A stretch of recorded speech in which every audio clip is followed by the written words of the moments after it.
এই যে আমাদের বিএনপির মহাসচিব মির্জা ফখরুল ইসলাম আলমগীর সাহেব, তিনি একজন বীর মুক্তিযোদ্ধা, তিনি একজন জ্ঞানী ব্যক্তি, তিনি একজন সম্মানিত ব্যক্তি। কেন এইরকম সম্মানিত ব্যক্তি পাওয়া সবচেয়ে বড় কষ্টকর হয়ে যায়।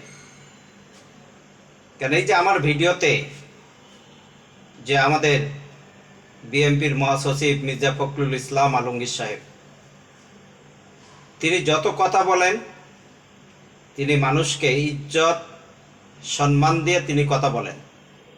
তিনি কাউকে ছোট করে কোনো কথা বলেন না, তিনি সবাইকে ইজ্জত দেন এবং ইজ্জত সম্মান দিয়ে তিনি কথা বলেন। এই জন্য দেশের মানুষ, দেশের জনগণ মির্জা ফখরুল ইসলাম আলমগীর সাহেবকে তারা স্যালুট জানায়, তারা স্বাগতম জানায়। ওনার প্রতি দেশের জনগণের দোয়া আছে।